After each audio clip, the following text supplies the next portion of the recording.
This is my second time trying to film this. The first time, I got way too carried away and it ended up being like 45 minutes, which is not really a great intro video. You know, kind of need something snappy.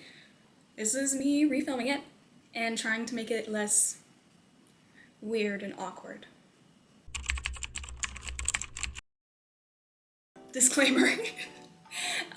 So it's still like my second time talking into the void in silence, so I might make some weird eye contact. I might not be as smooth with my speech.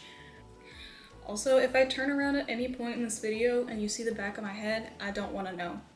None of my business what the back of this looks like. Hi, my name is Claire Anderson, and I am a third-year fashion student at the University of North Texas.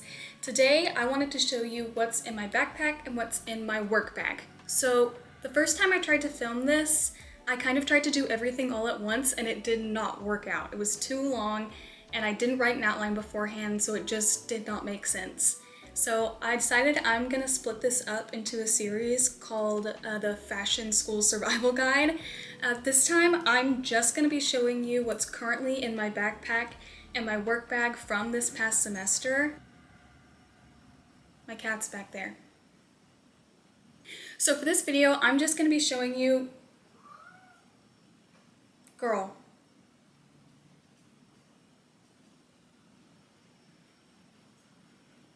Are you done? Get down. I'm literally gonna have to get the spray bottle. You've left me no choice.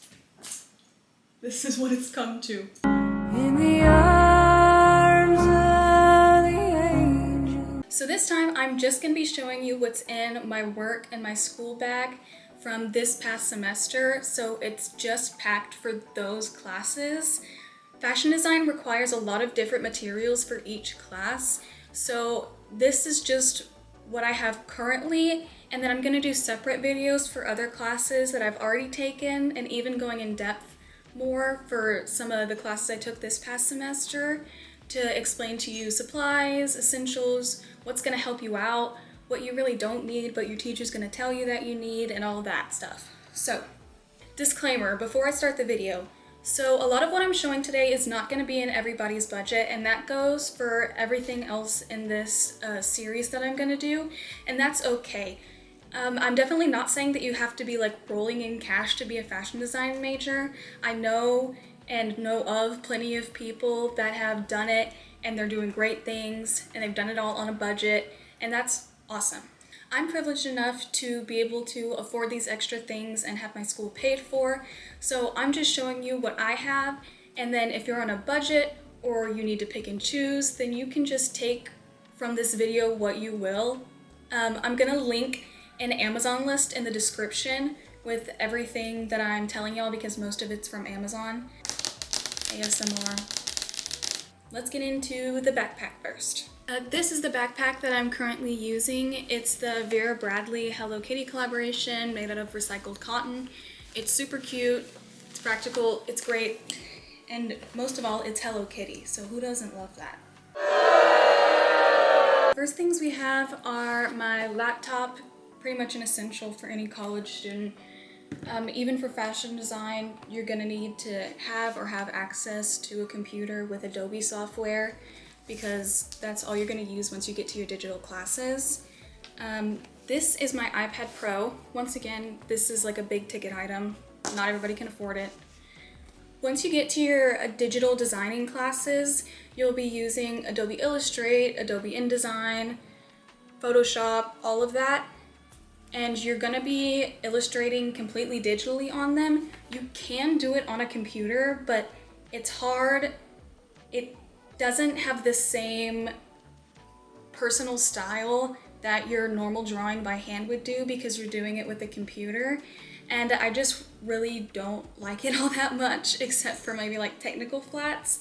So having any type of good tablet and a stylus with Illustrator that you can use to draw all of that is going to be really helpful. It's going to save you time, and it's gonna make your final product look more like yours instead of something that came from a computer. Also, I made this case myself. All right, next we have a planner. Fashion design has a lot of really specific due dates and checkpoints that you're gonna need to remember because you have to bring certain things to class finished. So having a planner is really helpful for that. I mean, it's helpful for everybody, but especially when you have to bring physical items to class in order to get a grade. This planner is from Amazon. Don't know why my camera did that. Next we have my pencil case. Everything is from Amazon unless I otherwise specify that it's not. I'm sorry if you're anti-Amazon. So one of the things that's going to be really important, especially if you're working on school computers, is a USB.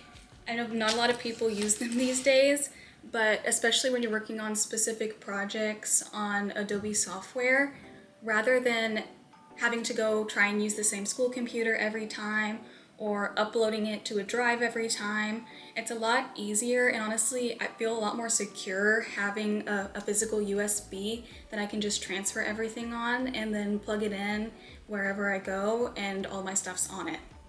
This is my charging cord case. It's just got all my chargers and all that kind of stuff. I've got a mobile charger too. This is also from the Vera Bradley Hello Kitty collaboration. Headphones are really important when you're working in a project-based environment like fashion design. So how a lot of your classes are going to work is you'll have demos, demonstrations, you'll have activities and interactions with your professors, but then a lot of it is going to be you going off on your own and doing things yourself. So there's going to be a lot of self-work time, and headphones are really helpful so you have something to listen to. If you're trying to, tune other people out, if you don't work well in loud environments. These are from the brand called Yawu Sphinx. They're these little elf ear headphones. The only thing I would say about them is that they're not noise canceling. I do have another pair of noise canceling headphones that when I'm feeling particularly antisocial, I choose to bring those to class instead of these. So that's pretty much everything for my backpack. Most of that was stuff that most general college students would use. I know it's probably nothing new. So now we're gonna move on to my work bag. This is my work bag.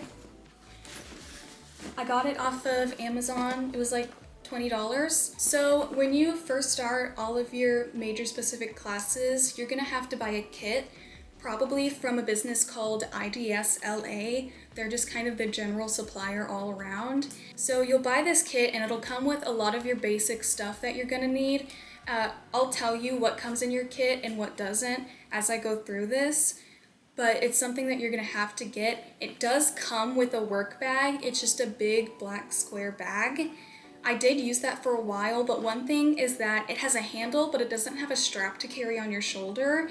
And there's also no pockets. It's just like one big void that you drop everything into. It's also shaped more like a portfolio case, which is kind of inconvenient for like fashion design tools and such. So this one, of course, I customize it. I sewed some patches on, some pins. That's my photo card. First, we have this. This is my lifesaver. I didn't get it until a little bit less than a year ago. Before that, I just used like makeup cases off of Amazon to carry around all my stuff. And while that works somewhat, I found this and it's the best thing ever.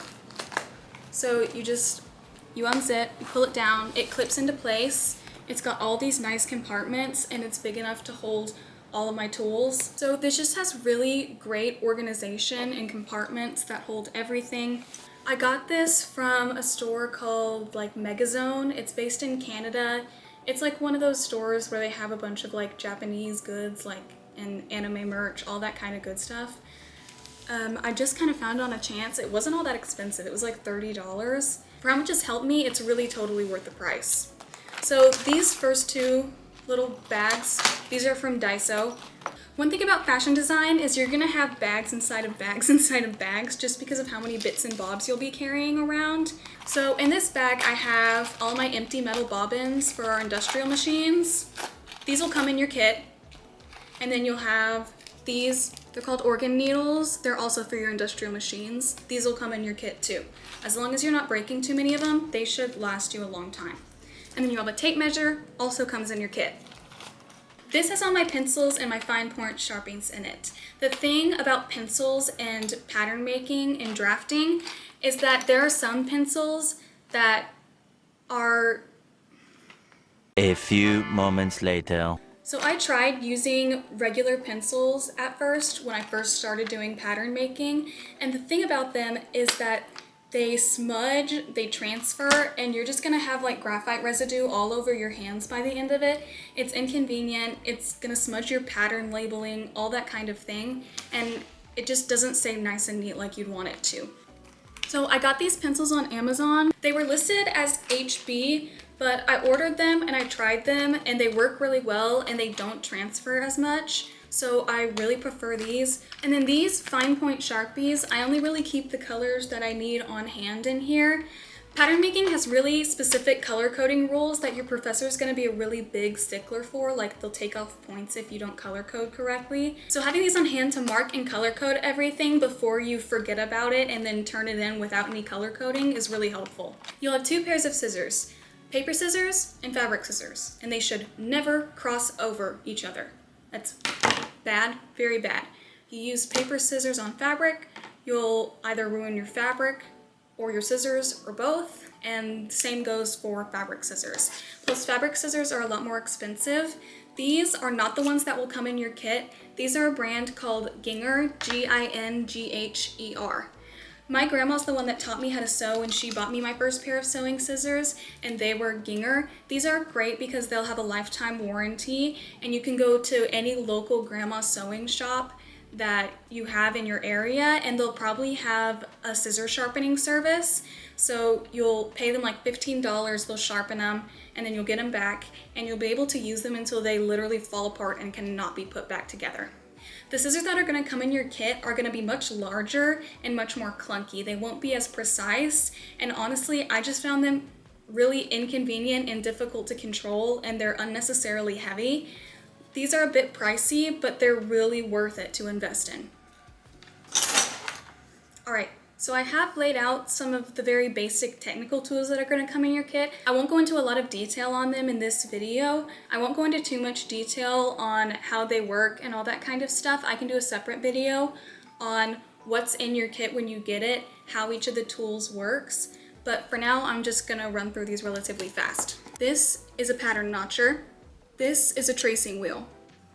These are tweezers, a large screwdriver for your industrial machine, a smaller screwdriver for your industrial machine, seam ripper, and an awl. That's A-W-L.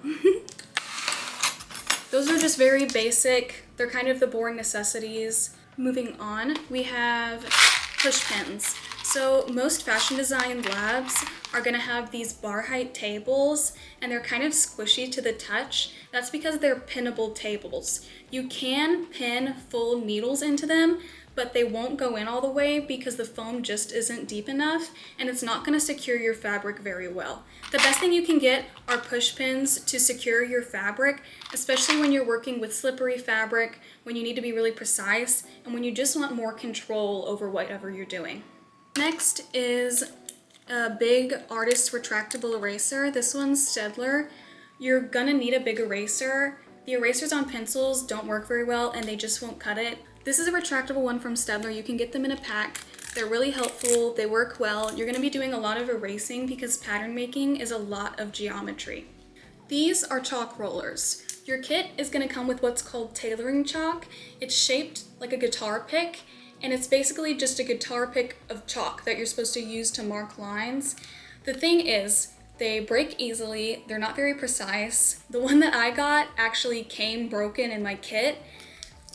Now, one of the wonders of the new age is these things called chalk rollers. They have the chalk in here and then they roll on. They don't break, they last a long time, and they're really convenient. These are thread/embroidery scissors. Your kit is gonna come with these yellow scissors typically. They're kind of clunky. They have a weird shaped handle. They're almost like, rather than scissors, I would more call them like snippers because they just kind of like snip. These scissors that you could probably steal from your grandma are really great for more precise cutting. They're typically used in embroidery, but they can be used for pretty much anything. Once again, this is just something that's going to come in your kit. You'll learn what these are for as you go. I can also do a separate video, but these are just all of the industrial sewing machine feet. Your machines aren't going to come with feet on them or needles on them. You have to install all of that yourself. Typically when you first start doing it, installing and setting up everything on a machine will take you probably like 10-15 minutes, but once you get used to it, it'll take you a lot shorter. Finally, in here, we just have some of my filled bobbins from previous project, and then bobbin cases. That's another thing that your machine won't come with. Once again, they give you plenty of these in the initial kit. As long as you're being responsible with them, you shouldn't run out. That is all for my case. We're in the middle of what I like to call Texas winter, which means it's freezing at night and then it's hot during the day. So you have to have your heat on at night if you don't want to shiver in your little bed. But then you have to turn your AC back on during the day if you don't want to die from heat stroke in your own home.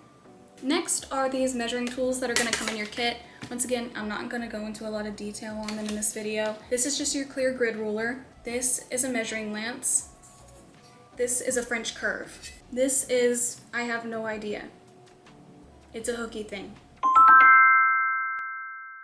Next we have one of these slap wrist pin cushions. These are really going to come in handy once you start doing larger projects. This is really convenient if you don't want to run back and forth to where you've set your supplies.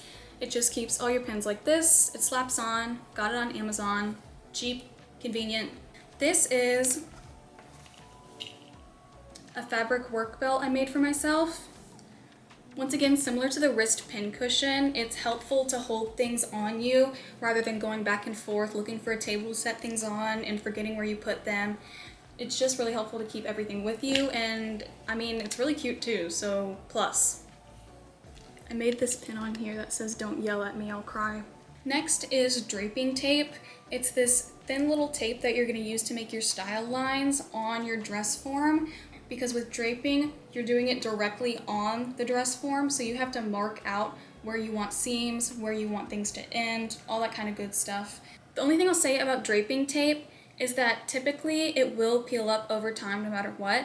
If you get a thicker one and it doesn't, if you try to pin through it, it's gonna leave this sticky residue on your pen and you're not gonna be able to use it again. So one of the things that I do is just with any large curve or end point, I stick a pin in there and I just put it in really snugly to keep it secure for as long as I need so that I'm not constantly worrying about tape peeling up. These are tailoring pins. Once you get to your higher level classes, your professor will require that you use tailoring pins with the tiny little heads on them. They're smaller and they're easier to lose, but they look more professional on your form when you're presenting something to a designer, and it's good to get used to them just because it's probably what you're gonna have to use in the industry. The only thing I would say is that definitely get some sort of finger protector, because eventually once you're pushing pins into dress forms, over time you're gonna get bruises and calluses on your fingers and they're gonna hurt. Finally, we have one of the most important commodities in fashion design, muslin. Muslin is basically just a super basic, undyed, usually it's like a cotton blend fabric. We use this for mock-ups, exercises, all kinds of stuff. You're gonna need a lot of muslin. I don't recommend buying muslin from any large fabric stores. You're probably gonna end up paying far too much for it just because of how much you're gonna go through. While the general price of muslin at Joann's is gonna be around $6.99 for the basic one that you need, it's only a 45-inch bolt, whereas if you go on Amazon, you can buy 5 yards of it in bulk for $30, and it's a 60-inch width. So you're gonna get a lot more for less. Also, there's a lot of different types of muslin at Joann's and other types of places. Sometimes you'll get confused and you'll buy an unnecessarily expensive muslin. Sometimes you'll buy an unnecessarily cheap muslin that's too stiff to work on your mock-ups. Really, all you need is a good medium thickness that you can work with well. So that's everything that's in my backpack and my work bag currently. I'll link everything I can in the description. There'll be a very long Amazon list. I'm planning on making this into a series, so I'm gonna go more in depth on certain classes just so this video isn't like an hour and a half long. So watch out for those videos coming up. If you enjoyed this video and you want to see more content like this, like and subscribe. I won't only be doing fashion design school content, I'll also be doing general fashion content, crafting, all that kind of stuff. I just thought that doing this as a first video would help get a general overview of me and my persona. So you can probably obviously tell I am a pink girly. I love anything pink and frilly and floral and all that kind of stuff. So anything I have is also going to represent that. My Instagram will be linked in the About Me, so go check that out. So I hope you enjoyed today's video. If you did, like, comment, subscribe, follow me on my socials. That's so weird to say for the first time. I'm sure I'll get used to it. Thank you for watching if you made it to the end, and hopefully I'll see you next time.